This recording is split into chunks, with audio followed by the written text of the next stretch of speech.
Hello students and all my dear students, Bhagwati PG college online classes में आपका एक बार फिर से स्वागत है।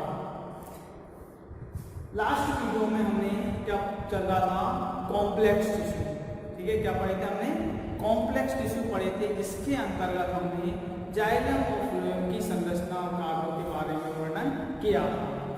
आज हम पढ़ने वाले हैं पहला जो फर्स्ट टॉपिक है आज हमारा difference between xylem and phloem. क्या है? जाइलम और फ्लोएम में अंतर। ठीक है, कि जाइलम और फ्लोएम में बेसिक अंतर क्या होता है। ठीक है, जाइलम और फ्लोएम में अंतर के बारे में बात करें हम, तो इनमें जो बेसिक अंतर होता है वो 5 से 6 बेसिक अंतर होते हैं। ठीक है, पहला जो अंतर है वह है कि जाइलम लास्ट में पढ़ा था हमने इनके कार्बन के बारे में। किसके बारे में? कार्बन के बारे में। जाइलम क्या कार्य करता है, फ्लोएम क्या कार्य करता है। पहला जो अंतर है, जाइलम जो है जल तथा खनिज लवणों का, ठीक है, इसका जल तथा खनिज लवणों का संचालन करता है या परिवहन करता है। ठीक है, किसका परिवहन करता है? जल तथा खनिज लवणों का परिवहन करता है। जबकि जो फ्लोएम होता है, ठीक है, फ्लोएम जो होता है वह क्या कार्य करता है? भोज्य पदार्थों का संवहन। ठीक है, क्या करता है? भोज्य पदार्थों का संवहन करता है। ठीक है, तो पहला ये अंतर है इसमें जाइलम एंड फ्लोएम।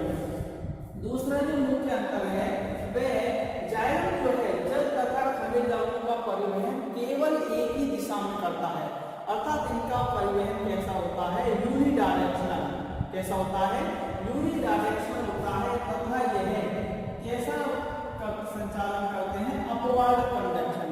ठीक है, अपवर्ड क्या करते हैं? संचालन करते हैं, ऊपरी मुखी संचालन करते हैं। जबकि जो फ्लोएम है, ठीक है, फ्लोएम जो है वो कैसा कंडक्शन करते हैं? बाई डायरेक्शनल, दोनों दिशाओं में कंडक्शन करते हैं, अपवर्ड एंड डाउनवर्ड। ठीक है, नीचे से ऊपर की ओर तथा ऊपर से नीचे की ओर दोनों दिशाओं में संचालन करते हैं भोज्य पदार्थों का। तो ये हमारा क्या है? दूसरा अंतर होता है। ठीक है, नेक्स्ट जो है वह ये है कि जाइलम जो है कौन कौन से तत्वों से मिलकर बना है तथा फ्लोएम कौन कौन से तत्वों से मिलकर बना है। जाइलम जिन तत्वों से मिलकर बना होता है उनको बोलते हैं हम जाइलम एलिमेंट्स। ठीक है, क्या कहते हैं? जाइलम एलिमेंट्स कहते हैं तथा यह 4 प्रकार के एलिमेंट्स इसमें पाए जाते हैं। पहला जो होता है इसमें वह होता है ब्रैकेट्स। ठीक है, क्या होता है? ब्रैकेट्स, जिसको क्या बोलते हैं हम? वाहिनिका। ठीक है, क्या कहते हैं? वाहिनिका। दूसरा जो एलिमेंट्स है वह है इसमें वेसल्स। ठीक है, जिसको क्या बोलते हैं हम? वाहिका। ठीक है, तीसरा जो एलिमेंट्स है वह है जाइलम फाइबर्स। ठीक है, क्या है? जाइलम फाइबर, जिनको बोलते हैं हम जाइलम रेशे। ठीक है, क्या कहते हैं? जाइलम रेशे कहते हैं। तथा जो फोर्थ जाइलम एलिमेंट्स है वह है जाइलम पैरेन्काइमा। ठीक है, क्या है? जाइलम पैरेन्काइमा अर्थात जाइलम मृदुता। इन चारों तत्वों से मिलकर, ठीक है, क्या होता है?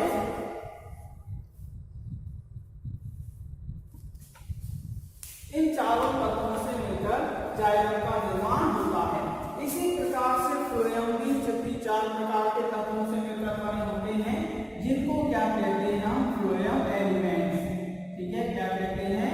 फ्लोएम एलिमेंट्स कहते हैं। जैसे पहला जो एलिमेंट है इसका फ्लोएम का वह है हमारा, ये क्या है? सीड ट्यूब्स या सीड एलिमेंट्स। ठीक है, अर्थात चालनी तत्व।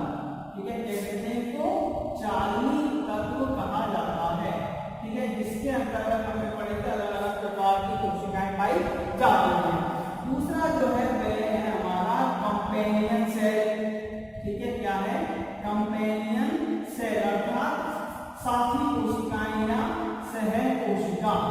ठीक है, साथी कोशिका या सह कोशिका। थर्ड जो एलिमेंट होता है वह होता है फाइबर्स अर्थात फ्लोएम तंतु या फ्लोएम रेशे तथा फोर्थ जो होता है वह होता है फ्लोएम पैरेन्काइमा। ठीक है, क्या होता है? फ्लोएम पैरेन्काइमा होता है। ठीक है, ये इसके क्या है? एलिमेंट्स हैं, जाइलम एलिमेंट्स और फ्लोएमी एलिमेंट्स। ठीक है, चौथा जो मुख्य अंतर है वह है कि जाइलम की जो मौलिक इकाई होती है, ठीक है, मौलिक इकाई मतलब आधारभूत तत्व जो बेसिक यूनिट होती है वह क्या होती है? वाहिनिका। ठीक है, क्या होती है? वाहिनिका होती है, अर्थात ट्रैकिस फ्लोएम इसकी आधारभूत इकाई के रूप में कार्य करती है। जबकि जो इसमें मौलिक इकाई होती है, इसमें फ्लोएम में जो मौलिक इकाई है, बेसिक यूनिट है, वह क्या है? चालनी तत्व या चालनी कोशिका, शीट सेल्स। ठीक है, क्या है? शीट सेल्स जो है वह मौलिक इकाई के रूप में कार्य करती है। नेक्स्ट जो फोर्थ अंतर है वह है हमारा फिफ्थ अंतर कि इसकी जो ये है जाइलम जो है मुख्य रूप से कैसी कोशिकाओं से निर्मित होता है? अधिकतर मृत कोशिकाओं से निर्मित। कैसी कोशिकाओं से निर्मित? मृत कोशिकाओं से निर्मित होता है। जबकि फ्लोएम जो है वो कैसी कोशिकाओं से निर्मित होता है? जीवित कोशिकाओं से निर्मित। अधिकतर किससे निर्मित होता है? जीवित कोशिकाओं से निर्मित होता है। ठीक है, कैसी कोशिकाओं से निर्मित? जीवित कोशिकाओं से निर्मित होता है। नेक्स्ट जो अंतर है इसका वह यह है कि इसमें क्या होता है? प्राथमिक भित्ति पर लिग्निन का स्टूलन पाया जाता है। इसका स्टूलन पाया जाता है, लिग्निन का स्टूलन पाया जाता है, भित्ति पर लिग्निन का स्टूलन उपस्थित होता है। जबकि इसमें फ्लोएम में लिग्निन का स्टूलन नहीं पाया जाता, इसका स्टूलन पाया जाता है सेलुलोज एंड पेक्टिन का स्टूलन पाया जाता है। ठीक है, सेलुलोज तथा पेक्टिन का स्टूलन पाया जाता है। नेक्स्ट बात करें, नेक्स्ट जो अंतर है उसमें एक अंतर और है आपका। ठीक है, पहले देखते हैं कि जाइलम जो है, ठीक है, जाइलम में सातवां मुख्य अंतर है कि जाइलम में सरल व परिवेशित, ठीक है, सरल व परिवेशित दोनों प्रकार के गर्भ उपस्थित होते हैं। जैसे गर्भ उपस्थित होते हैं जो सिंपल पिट्स एंड बॉर्डर पिट्स पाए जाते हैं। जबकि फ्लोएम में, ठीक है, जबकि फ्लोएम में केवल और केवल किसकी उपस्थिति होती है? सरल गर्भों की उपस्थिति होती है। ठीक है, इसकी उपस्थिति होती है, सरल गर्भों की उपस्थिति होती है। तो ये है हमारे जाइलम और फ्लोएम में कुछ मुख्य डिफरेंस। दोबारा से देखते हैं, एक बार और रिवाइज कर लेते हैं इसको कि जाइलम और फ्लोएम में क्या अंतर पाया जाता है। पहला अंतर है जाइलम जल तथा खनिज लवणों का परिवहन करता है तथा ये भोज्य पदार्थों का संवहन करता है। जाइलम यूनिडायरेक्शनल अपवर्ड दिशा में संचालन करता है खनिज लवणों का, जबकि फ्लोएम जो है भोज्य पदार्थों का बाई डायरेक्शनल, ठीक है, अपवर्ड एंड डाउनवर्ड क्या करता है? संचालन करता है। नेक्स्ट, जाइलम जो एलिमेंट्स है 4 प्रकार के तत्वों से मिलकर बना है। Tracheids, vessels, xylem fibres and xylem parenchyma. इसी प्रकार से फ्लोएम भी 4 तत्वों से मिलकर बना होता है। Sieve element, companion cell, phloem fibres and phloem parenchyma. Xylem की जो मौलिक इकाई है वह क्या होती है? ट्रैकिस अर्थात वाहिनिका, जबकि इसकी जो मौलिक इकाई होती है वह क्या होती है? चालनी नलिका या चालनी कोशिका। इसकी अधिकतर कोशिकाएं मृत कोशिकाओं से निर्मित होती है, जबकि फ्लोएम की अधिकतर कोशिकाएं जीवित कोशिकाओं से निर्मित होती हैं। जाइलम की प्राथमिक भित्ति पर किसका स्टूलन पाया जाता है? लिग्निन का स्टूलन पाया जाता है, जबकि फ्लोएम की प्राथमिक भित्ति पर कोशिकाओं पर सेलुलोज और पेक्टिन का स्टूलन पाया जाता है। नेक्स्ट, जाइलम की भित्तियों पर कोशिकाओं पर क्या होता है? सरल व परिवेशित दोनों प्रकार के गर्भ उपस्थित होते हैं, जबकि फ्लोएम में केवल और केवल सरल गर्भों की उपस्थिति होती है। तो ये क्या है हमारे difference between xylem and phloem. इसके पश्चात हम देखते हैं कि एक कॉम्प्लेक्स टिश्यू हमने पढ़ी है, जाइलम एंड फ्लोएम की संरचना, कार्य, डिफरेंस आदि। इसके पश्चात हमारे तीसरे प्रकार के जो ऊतक हैं वह है सिक्रेटरी टिश्यू। ठीक है, कौन से? Secretory tissue. जिनको हम अन्य नाम से भी जानते हैं, इनको कहते हैं हम स्पेशलाइज्ड या स्पेशलाइज्ड टिश्यू। ठीक है, स्पेशलाइज्ड टिश्यू अर्थात विशिष्टीकृत ऊतक। ठीक है, हिंदी में इनको कहते हैं हम स्त्रावी ऊतक। ठीक है, क्या कहा जाता है? स्त्रावी ऊतक कहा जाता है। स्त्रावी ऊतक किसे कहते हैं? देखें कि स्त्रावी ऊतक जो है, जिस प्रकार से हमने सिंपल टिश्यू और कॉम्प्लेक्स टिश्यू की परिभाषा पढ़ी थी। सिंपल टिश्यू जो होते हैं समांगी कोशिकाओं से निर्मित होते हैं तथा कॉम्प्लेक्स टिश्यू जो होते हैं विषमांगी कोशिकाओं से निर्मित होते हैं, जबकि स्त्रावी ऊतक जो होते हैं, ठीक है, वो कौन से समूह से होते हैं? रूपांतरित कोशिकाओं के समूह से निर्मित। ठीक है, कौन सी कोशिकाओं से? रूपांतरित कोशिकाओं के समूह से निर्मित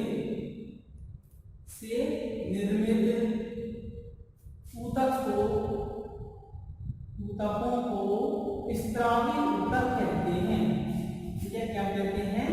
स्त्रावी ऊतक कहते हैं। ठीक है, याद रखना किसे कहते हैं? रूपांतरित कोशिकाओं के समूह से निर्मित ऊतकों को क्या कहा जाता है? स्त्रावी ऊतक कहते हैं। दूसरी अन्य परिभाषा देखें तो कोशिका में क्या उपस्थित होता है?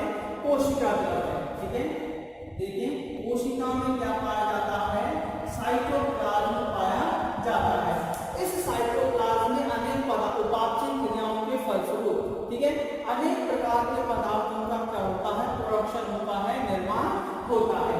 जैसे साइटोप्लाज्म में रेजिन, टैनिन, ठीक है, रेजिन, टैनिन, गम, सेलुलोज, ठीक है, सेलुलोज, हार्मोन्स आदि पदार्थों का क्या होता है? निर्माण होता है, जिसके द्वारा ये हमेशा क्या करते रहते हैं? इन पदार्थों का क्या होता है? स्त्रावन होता है। ठीक है, क्या होता है? स्त्रावन होता है। स्त्रावन की जो प्रक्रिया होती है, सॉरी विमोचन की जो प्रक्रिया होती है, बाहर निकालने की जो प्रक्रिया है, इस प्रक्रिया को क्या कहते हैं? हम स्त्रावन। ठीक है, सिक्रेशन क्या कहते हैं? स्त्रावन या सिक्रेशन कहते हैं। तथा ऐसे ऊतकों को, ठीक है, स्त्रावन करने वाले ऊतकों को, स्त्रावन करने वाले ऊतकों को स्त्रावी ऊतक कहते हैं। कैसे ऊतक कहते हैं? स्त्रावी ऊतक कहते हैं। स्त्रावी ऊतक देखें, दोबारा से देखें कि कोशिका के कोशिका द्रव्य द्वारा उपापचय क्रियाओं के द्वारा अनेक पदार्थ रेजिन, टैनिन, गम, सेलुलोज, हार्मोन्स आदि पदार्थों का क्या होता है? विमोचन होने की जो प्रक्रिया है उसको क्या कहते हैं? हम स्त्रावन कहते हैं। तथा स्त्रावन में करने वाले ऊतकों को सामूहिक रूप से क्या कहा जाता है? स्त्रावी ऊतक कहा जाता है। स्त्रावी ऊतक जो होते हैं मुख्य रूप से दो प्रकार के होते हैं। कितने प्रकार के होते हैं? स्त्रावी ऊतक जो होते हैं मुख्य रूप से कितने प्रकार के होते हैं? दो प्रकार के होते हैं। पहले जो होते हैं वह है बाह्य स्त्रावी संरचनाएं। ठीक है, कौन सी? बाह्य स्त्रावी संरचनाएं, जिनको बोलते हैं हम एक्सटर्नल सिक्रेटरी स्ट्रक्चर। ठीक है, एक्सटर्नल सिक्रेटरी स्ट्रक्चर। तथा दूसरे जो होते हैं वह होते हैं अंतःस्त्रावी संरचनाएं। ठीक है, कौन सी संरचनाएं? अंतःस्त्रावी संरचनाएं, जिनको क्या कहा जाता है? Internal secretory structure. ठीक है, इंटरनल सिक्रेटरी स्ट्रक्चर कहा जाता है। बाह्य स्त्रावी संरचनाएं और अंतःस्त्रावी संरचनाएं, दो प्रकार के सिक्रेटरी टिश्यू होते हैं।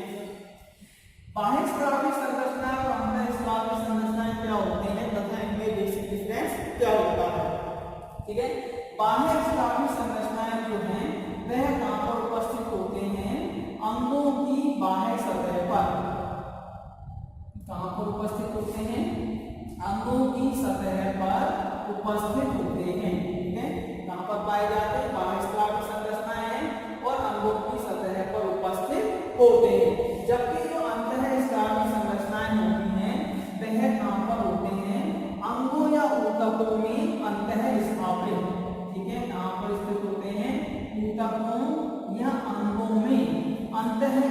स्थापित होते हैं।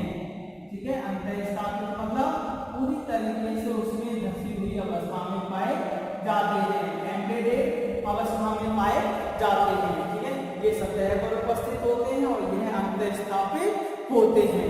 ठीक है, नेक्स्ट के ये जो होते हैं बाह्यस्रावी संरचनाएं एक या एक से अधिक कोशिकाओं से निर्मित होते हैं।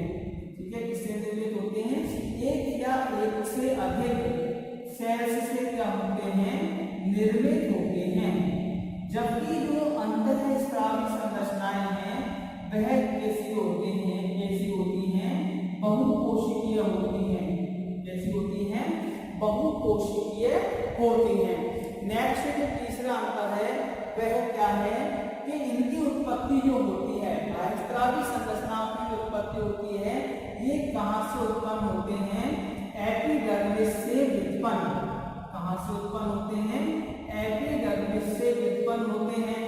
जबकि जो अंतःस्रावी संरचनाएं होती हैं वह कहाँ से होती हैं? कॉर्टेक्स से व्युत्पन्न। ठीक है, इस प्रकार की संरचनाएं कहाँ से व्युत्पन्न होती हैं? कॉर्टेक्स से व्युत्पन्न होती हैं। नेक्स्ट जो अंतर है वह यह है बाह्यस्रावी संरचनाएं जो होती हैं उपापचय क्रियाओं के फलस्वरूप, कौन सी क्रियाओं के? मेटाबॉलिक प्रोसेस से निर्मित पदार्थों का, क्रियाओं से निर्मित पदार्थों का क्या करती हैं? उत्सर्जन करती हैं। पदार्थों का उत्सर्जन करती हैं। ठीक है, बाह्यस्रावी संरचना उपापचय क्रियाओं से निर्मित पदार्थों का क्या करती हैं? उत्सर्जन करती हैं। जबकि जो अंतःस्रावी संरचनाएं होती हैं, कौन सी संरचनाएं होती हैं? अंतःस्रावी जो संरचनाएं होती हैं वे क्या होती हैं कि पादप कोशिकाओं में और ऊतकों में जो संचय पदार्थ होती हैं, ठीक है, जो स्टोरेज रूप में पदार्थ पाए जाते हैं, संचय पदार्थों के विघटन से निर्मित पदार्थों का क्या करती है? निर्मित पदार्थों का उत्सर्जन करती है। निर्मित पदार्थों का क्या करती है?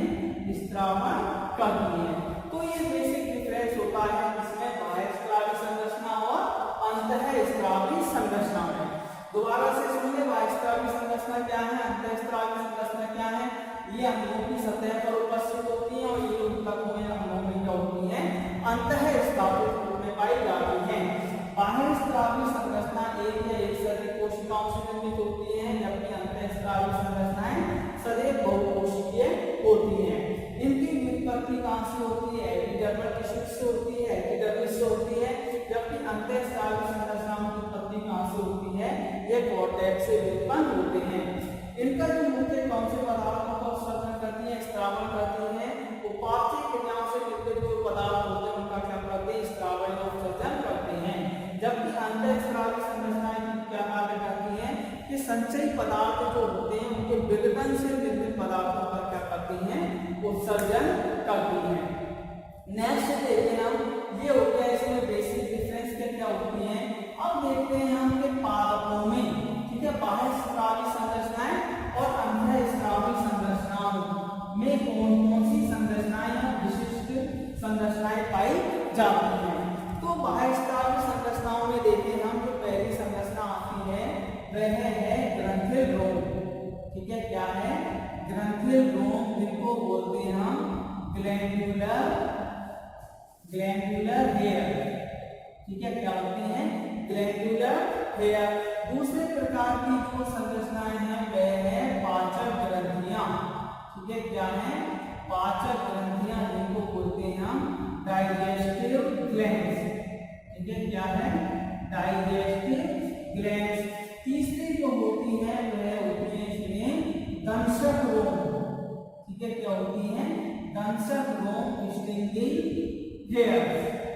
ठीक है, क्या होती है? Stinging hairs. चौथी प्रकार जो होते हैं वह आती है इसके अंतर्गत तेल वाहिनियां। ठीक है, क्या आती हैं? तेल वाहिनियां, जिनको कहते हैं हम ऑयल डक्ट। ठीक है, क्या कहते हैं? ऑयल डक्ट कहते हैं। नेक्स्ट है इसमें हमारा फोर्थ जल रंध्र। ठीक है, क्या है, जलगंध। नेक्स्ट है इसमें मकरंद ग्रंथियां, ठीक है, क्या, मकरंद ग्रंथियां, जिनको बोलते हैं हम नेक्ट्रीज, ठीक है, क्या बोलते हैं, नेक्ट्रीज, ठीक है। इस प्रकार की संरचनाएं जो है पादपों के अंगों के ऊतकों की बाहर सतह पर पाई जाती है और विभिन्न पदार्थों का क्या करती है, स्त्रावन करती है। इसके अंतर्गत जो है, ठीक है, अंतःस्रावी संरचनाओं के अंतर्गत क्या आती है, पहली जो आती है वह है अंतःस्रावी कोशिकाएं, ठीक है, क्या है, अंतःस्रावी कोशिकाएं। दूसरी जो है इसके अंतर्गत क्या आती है, तेल ग्रंथियां, क्या आती हैं, तेल ग्रंथियां, ऑयल ग्लैंड्स, क्या आती हैं, तेल ग्रंथियां।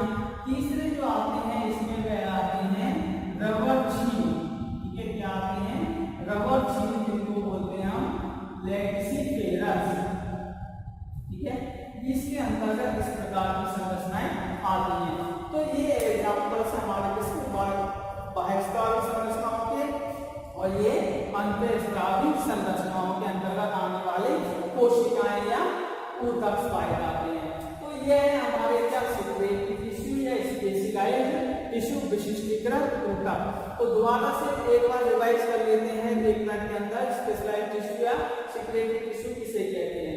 रूपांतरित कोशिकाओं से निर्मित ऊतक को स्रावी ऊतक कहते हैं। कोशिकाओं की कोशिका द्रव्य में अन्य पदार्थ निर्मित होते हैं, इनके विमोचन की प्रक्रिया को स्त्रावन तथा स्त्रावन करने वाले ऊतकों को क्या कहा जाता है, स्रावी ऊतक कहा जाता है। स्रावी ऊतक दो प्रकार के होते हैं, बाह्यस्रावी संरचनाएं और अंतःस्रावी संरचनाएं। बाह्यस्रावी संरचनाएं किसे कहते हैं, वे संरचनाएं जो कि पादप अंगों या ऊतकों की बाह्य सतह पर उपस्थित होते हैं, एक या एक से अधिक कोशिकाओं से निर्मित होते हैं तथा यह एपिडर्मिस से उत्पन्न होते हैं और उपापचय क्रियाओं के फलस्वरूप जो निर्मित पदार्थ होते हैं उनके स्त्रावन करने में सहायक होते हैं। जबकि अंतःस्रावी संरचनाएं हैं वो किसे कहते हैं, ये है ऊतकों या पादप अंगों के अंदर अंतः स्थापित रूप में पाए जाते हैं तथा यह बहुकोशिकीय होते हैं और कहाँ से उत्पन्न होते हैं, कॉर्टेक्स से उत्पन्न होते हैं। इसके अंतर्गत ये एग्जाम्पल्स हैं, कौन कौन से एग्जाम्पल बाह्यस्रावी संरचनाओं के अंतर्गत आते हैं, ग्रंथिरोम, पाचक ग्रंथियां, दंशरोम, तेलवाहिनियां, जलरंध्र और मकरंद ग्रंथियां तथा इसके अंतर्गत अंतःस्रावी कोशिकाएं, तेल ग्रंथियां और रबर छील के अंतर्गत आते हैं। तो ये थे हमारे क्या, टिश्यू, ठीक है, कॉम्प्लेक्स टिश्यू और कौन से टिश्यू, सिक्रेटरी टिश्यू, ठीक है। आशा करता हूं आपको आज छोटा सा टॉपिक समझ में आया होगा। नेक्स्ट वीडियो में हम क्या स्टार्ट करने वाले हैं, नेक्स्ट इसके अब तंत्र का, ऊतक तंत्र का वर्णन पढ़ेंगे, जिसके अंतर्गत हमको 3 प्रकार के ऊतक तंत्र पढ़ने हैं, एपिडर्मल टिश्यू सिस्टम और कॉर्टेक्स ग्राउंड टिश्यू सिस्टम तथा थर्ड है vascular tissue system. Thank you.